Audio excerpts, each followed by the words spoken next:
Film comes in many genres: action, comedy, drama, musicals, horror, sci-fi, animation, westerns, and more. Within these broad categories exist countless subgenres and hybrid forms. One particular fascinating genre is exploitation cinema, which rose to cultural prominence from the late 1960s through the early 1980s. As the traditional Hollywood studio system declined, independent producers stepped in to fill the void with low-budget, fast-paced films that capitalized on the era's countercultural movements. The social unrest of the time, fueled by the Vietnam War, the Civil Rights Movement, and the Sexual Revolution, created a hunger for films that challenged societal norms and explored the darker corners of morality. Exploitation films were notorious for their sensational content, modest budgets, and focus on taboo subjects such as violence, sex, and controversial social issues. They were designed to provoke, shock, and captivate. One of my favorite exploitation films is a cult gem called The Switchblade Sisters. I've never heard of it before, but thanks to my algorithm, I stumbled upon a video where Quentin Tarantino praised it as one of his favorites. Curious, I decided to give it a watch, and I immediately understood his enthusiasm. It's an incredible film, full of energy and attitude. Directed by Jack Hill, who's no stranger to exploitation films, as he directed Foxy Brown, Coffee, The Big Dollhouse, and numerous other films, The Switchblade Sisters is a loose, modern-day to its time reinterpretation of Othello, set against the gritty backdrop of urban gang life. At the center is Lace, the tough and volatile leader of the Dagger Debs, an all-female gang affiliated with the male-dominated Silver Daggers. When a streetwise new girl named Maggie stands her ground in a confrontation with one of the Debs, she quickly earns Lace's respect and is invited to join the gang. However, Maggie's rising influence and strength soon spark jealousy and paranoia within the group, especially from Lace's inner circle. As tension builds and alliances shift, Maggie's loyalty is tested, and Lace's grip on power begins to unravel, setting off a chain of betrayal, violence, and rebellion that ultimately challenges the very foundations of their sisterhood. Now, if you haven't seen The Switchblade Sisters, I really do recommend that you stop watching this video, find the movie, watch it, and then come back and finish watching this video, as we are going to talk about spoilers up ahead. The film opens with our lead character, Lace, as she does what she does every morning, and that's sharpen her switchblade. She then gets dressed like she's ready to run on stage and perform with the village people, and as she's about to head out, she hears her mother arguing with the repo man from Rent-A-Center. It seems like Lace's mom owes $40 for a TV she's using, and if she doesn't pay the guy, he's going to take it back. Lace's mom needs the TV as she has two other children besides Lace, and she wants to keep them inside her house instead of on the streets, where something can happen. Her mom haggles with the guy for a bit, but then she finds the $40 and pays him. The man then takes the elevator to leave the building, and somehow Lace is already inside. Lace is staring at the guy, and the guy's staring back when all of a sudden, What the fuck?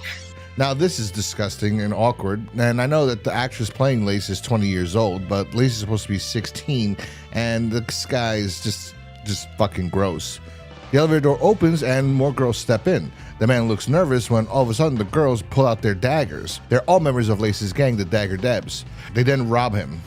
Now, I thought Lace was going to go back later and pay her mom the money back or use the money to buy her siblings something, but instead, no. She ends up going to a restaurant and meets her beau, Dominic. He's the president of the Silver Daggers, their brother gang. Lace gives Dominic the gun she just copped off the fat man and then places an order for the entire group. And the owner asks Dom if he could pay his tab. Dom's about to go Joe Pesci on the guy, but Lace intervenes and says that the meal is on her. She then takes out a roll of cash and places it on the table. This is the same roll of cash she stole from the fat man.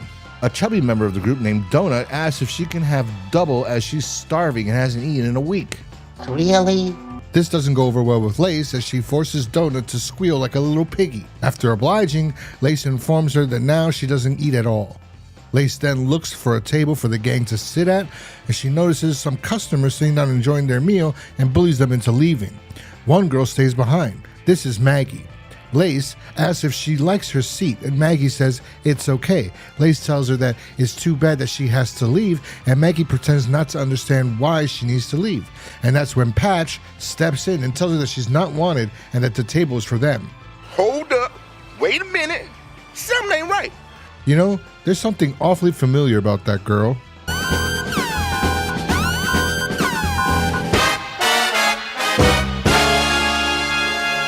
Maggie spits soda in Patch's face, and Patch takes out her switchblade when all of a sudden Maggie jumps up like Catwoman, throws salt in Patch's good eye, and then wraps his whip around Patch's legs and pulls her feet from under her. All the girls look in awe as Maggie looks at them and says, "Meow." Lace thinks that was a pretty sneaky thing what Maggie just did to Patch, but she kind of admires her skill. Then all of a sudden the police barge in and they start arresting the girls. Maggie says she's not with them, but they don't believe it because she's holding a switchblade. All the girls get sent to juvenile detention for, I don't know, a few days. In Juvie, we meet Mom Smackley, the head warden of the detention center. She claims that pharmaceuticals were stolen from the medical unit. She says she's going to search each and every crevice until she finds what she's looking for. Patch tells Maggie that she better watch out for Mom Smackley as she gets funny ideas about new girls, especially new girls that don't have a gang to back them up. Mom and Lace reunite, and we get a sense that Mom is scared of Lace and her girls. Mom then notices Maggie and gets a little too excited. She asks Lace if Maggie is one of hers, and Maggie says no. Look at the smile on Mom's face. She then starts feeling up on Maggie to Patch and Lace's amusement. She then grabs a little bit more than she can chew when Maggie pushes her away and has one of the greatest lines ever delivered in cinema. Get your hands off of me, you fat pig dyke. Mom then tells the guards to grab her so they can search her inside. No. Wait. Maggie fights back, and now Mom's gonna teach Maggie a lesson. They take her to the showers and start giving her a swirly. Patch is enjoying listening to Maggie suffer. Maggie's fighting for her life, kicking, biting, scratching. Lace gets up and tells the girls to come on, it's time to fight. Mayhem erupts, punches land, bodies collide, and titties start flying in this brawl. To be honest, this feels like a fight scene from 1966 Batman TV show, except the punches look like they're actually landing, so it's a little bit well choreographed. They finally get Mom down, and Lace tells her that she should have known better than to mess with one of her girls. Mom says she didn't know that Maggie belonged to the Debs, as she said she wasn't one. Lace says she is now. Mom begs for mercy, and that's when Patch brings up that Mom has a new sweetie on the outside, a trick named Violet, and that it would be an awful shame if something happens to her. That's when Mom asks Lace what she wants, and Lace says, back off Maggie and no more reprisals. Mom agrees, and they let her go. Maggie is now a member of the Dagger Debs, even though Patch is still salty about getting humiliated by her earlier. Oh, okay. I see what you did there. I don't know how much time has passed, but Maggie's about to get out. She tells Lace thanks for helping her, and Lace says Mom had it coming. They talk a little and they bond. Lace says she'll be okay as she's got about a week to get out. Maggie asks if there's anything she can do, and Lace asks her to do her a favor, a really big favor, and give this letter to her boyfriend. She asks her if she knows which one he is, and Maggie looks like, yeah, I know, he's the dreamy one. And she goes, yeah, I'll do anything for him. I'll kill for him. You know what I mean? And Maggie says yes, she understands exactly what Lace means. Maggie asks Lace why her, and Lace says she just has a feeling about Maggie. Maggie takes a note and promises to give it to Dom. Before leaving, Lace tells Maggie to watch her step, and when Maggie turns around and looks, she sees that Patch was ready to trip her with a mop. Maggie gives Patch a dirty look and leaves. At the Silver Dagger's lair, Dom and his number 2 named Hook are talking about another leader of another gang named Kravis, and he's muscling in on their turf, and that he's becoming a real problem and they're gonna have to do something about him. Dom's brother Horseshack comes in with Maggie and says she's been asking for him. Dom asks what Maggie's doing there, and Maggie tells him that she has a message from Lace.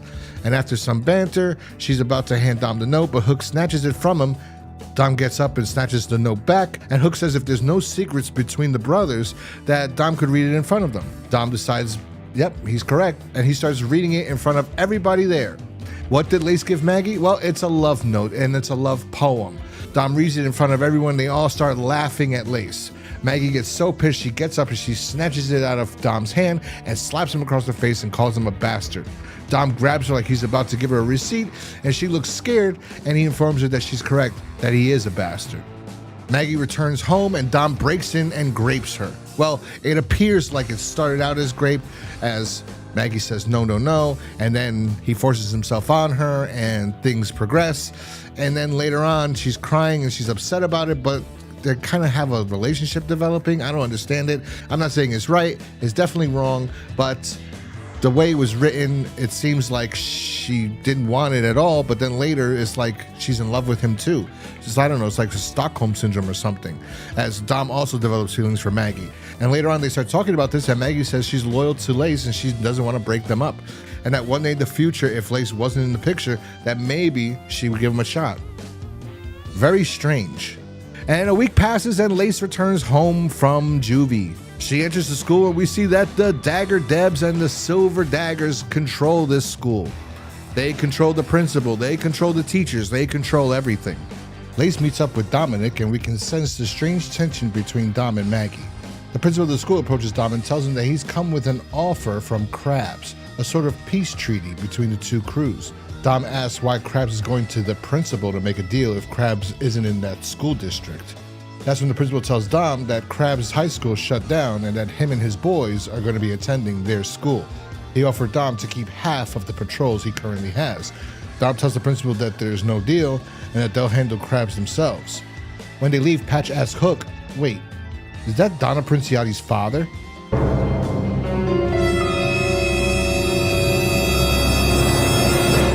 It is! Wow! Look at that hair! Anyway, Patch asks Hook to take care of Maggie for her, but Hook says that she's off limits. When Patch asks why, Hook shuts down and won't tell her. But Patch persists, and I assume off screen, Hook tells Patch that Dom said none of them are allowed to have or mess with Maggie.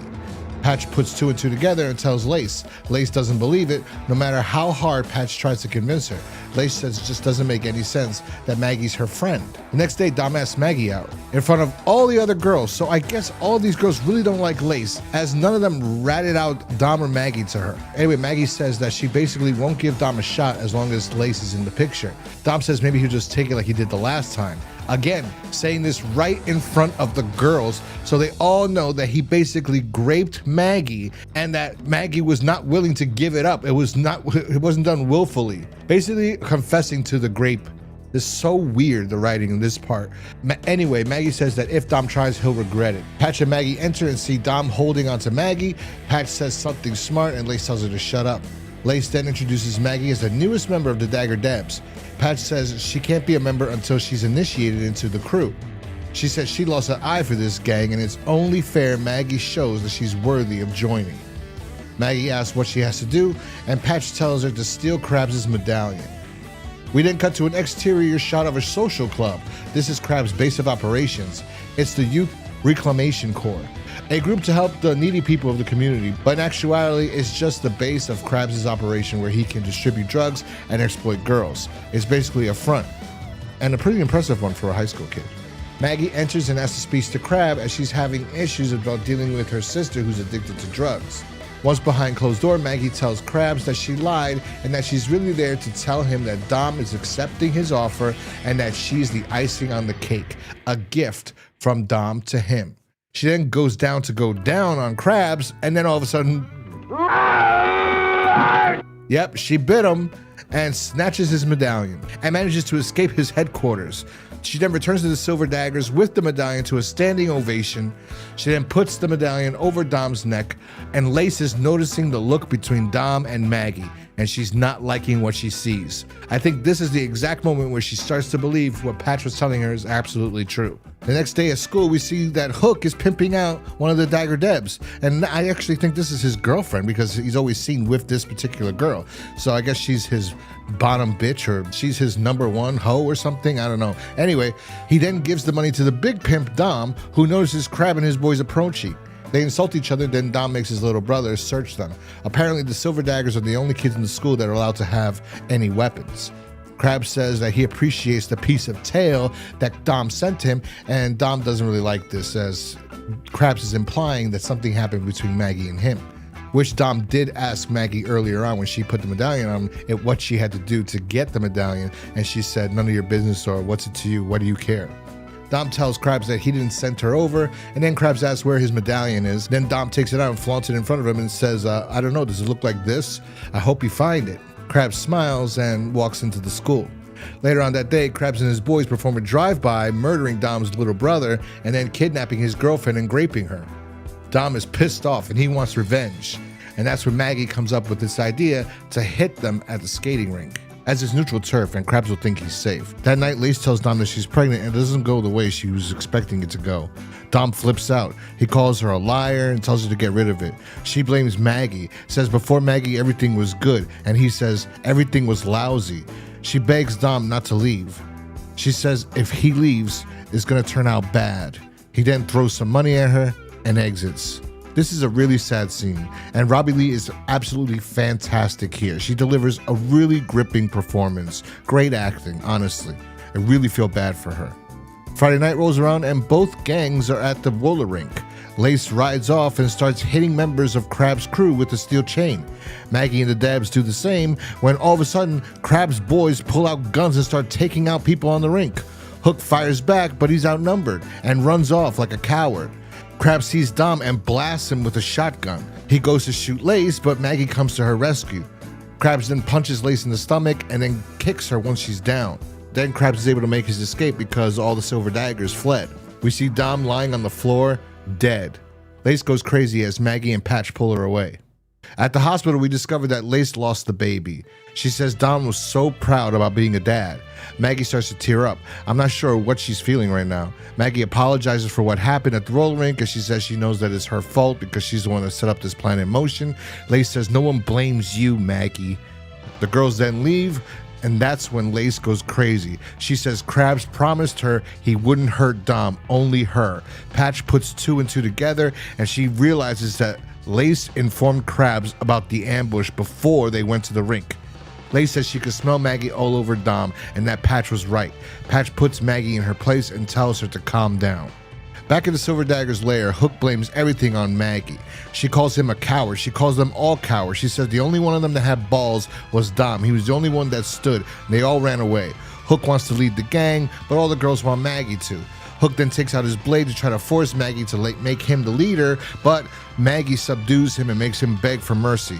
Hook and the rest of the guys say they're not going to be led by a woman. Hook turns around and looks at them and says, you don't have a chance, and leaves as the girls throw things at them. Patch is sitting in the corner like a real villainous bitch. Maggie decides that they need to change their name as the guys are no longer around and they're nobody's Debs, that now they're going to be known as the Jezebels. By the way, this was the actual name of the original film until they changed it because nobody knew what a Jezebel was, which kind of makes sense if they kept this name because later on there's a whole monologue that Maggie gives and she uses Jezebels, and they all use Jezebels. So it would have been better if it was actually called Jezebels, but I don't mind the title Switchblade Sisters. Anyway, Maggie then tells Patch that her, Bunny, and Donut are going to go to 110th Street to meet some people. We can see they ended up in a more dangerous part of town as they get held up at gunpoint. They then get taken inside this little lair, which ends up being this black female militia group run by Muff, who's a girl whose brother used to date Maggie until he was gunned down. Maggie asks Muff for help in taking out Krabs, and it appears that they also have beef with Krabs as he deals dope in their neighborhood. I will say that Maggie at this point is coming off real corny. I don't know, I still think it works for the film, although I will say from this point on, it's like her acting is becoming more campy. Muff agrees to help Maggie, but Maggie says that Krabs has a lot of weapons, and Muff tells her that she's got a big surprise for them. Lace is out of the hospital, and now her and Patch show up at Muff's place. The girls are all downstairs doing shooting practice, and we find out that this location is so dangerous that even the police close its precinct. Maggie asks Lace for a favor to keep Krabs alive. Patch asks why, and Maggie says somebody tipped off Krabs at the roller rink and she wants to find out who. Patch looks at Lace like, oh no, this is not a good thing. But Lace says okay. Patch tells Lace that they gotta take out Maggie before she finds out that it was Lace who did it. Lace plans to do it tomorrow during the assault on Krabs' people. During all the commotion and everything, she's gonna accidentally shoot her and make it look like Maggie got killed by one of Krabs' people. Krabs and his boys are out in their truck getting ready to feed the poor food with Lace drinks, like they're Diddy or Cosby. But there's no one around because Maggie tipped off the people in the area to stay away from his truck. Maggie and Lace show up to this food truck banquet that they're having and start antagonizing Krabs' crew, and then all hell breaks loose. Krabs' crew goes to grab some weapons, but they aren't prepared for what the Jezebels and the Muff's black militants have. These girls got an armored car and machine guns. This scene reminds me of Death Wish Part 3, something so unrealistic and fantastical. People getting shot and beat from everywhere, but it's just so awesome. These girls are kicking ass and taking names. They take out each of Crab's men one by one until we finally see Krabs is on the run looking for a way to sneak out like a rat, but Maggie's on his tail. Lace and Patch see Maggie chasing him, and that's where Patch tells Lace to hurry up and shoot, but Lace says it has to look like an accident, and then she loses Maggie around the corner. Maggie has Krabs cornered, but Lace and Patch show up. We hear sirens in the distance. Patch is encouraging Lace to shoot Maggie, but Maggie thinks that Patch is encouraging her to shoot Krabs. Maggie says Krabs has to confess first of what he knows. Krabs is about to confess and say, I'll tell you whatever you want to hear, and that's when Patch kills him.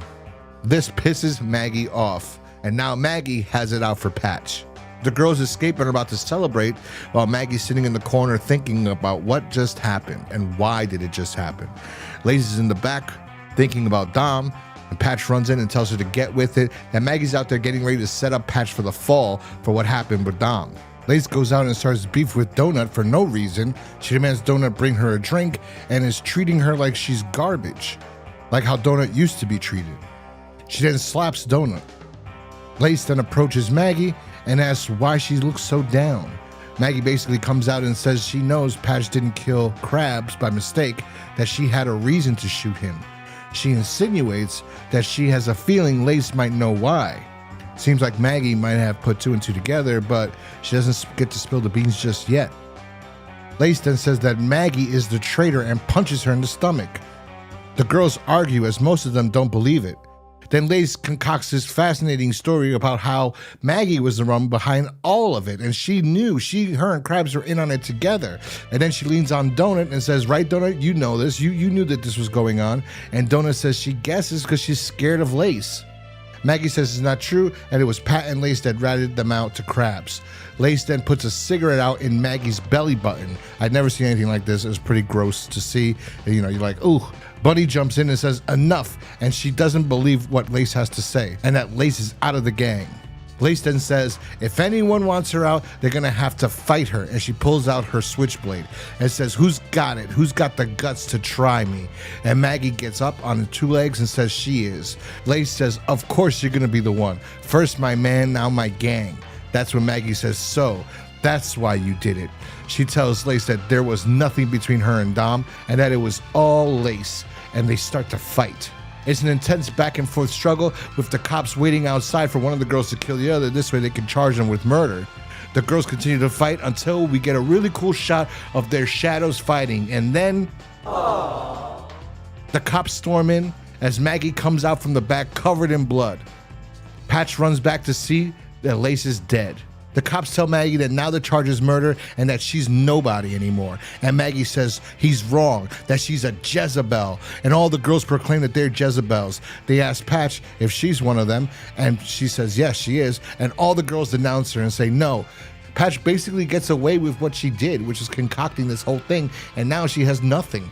She doesn't have Lace. She has none of the girls on her side. She's all alone. But at the same time, she gets away with it as all the girls get arrested except for Patch. Which is crazy. You would think that all the girls would accuse Patch of killing Lace. That would be the better ending here. That's the only complaint I have. But anyway, before they put Maggie in the back of the paddy wagon, she has this monologue that is a little bit ridiculous and cringe. But I don't know, it works for this movie somehow. And I kind of do like it, even though it is kind of like awkward and weird and over the top. It's a bit over the top as she proclaims that we will be back no matter what. And then they toss her in the paddy wagon and the film ends. I absolutely love this movie. Sure, it's a little over the top, the acting can be hit or miss, and some moments are pretty far-fetched. But honestly, that's part of its charm. It's a product of its time, a pure escapist fun. In my opinion, it's one of the most entertaining films I've seen in a while. I've rewatched it several times since my first viewing, and it just gets better each time. Lace is the standout character for me.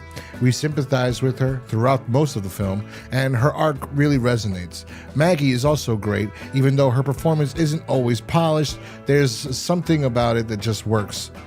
If you haven't seen Switchblade Sisters, you definitely need to check it out, and it's a true exploitation gem. So with that being said, I'm going to give Switchblade Sisters 4 out of 5 stars, basically just because the acting isn't always there at the time, but I love this movie. I really do. It reminds me a lot of The Warriors. So yeah, there we go. Anyway, if you have seen the Switchblade Sisters, Let me know in the comment section down below what you thought about it. If you like this video, hit that like button, subscribe if you're new here, and I will talk to you guys next time. Peace.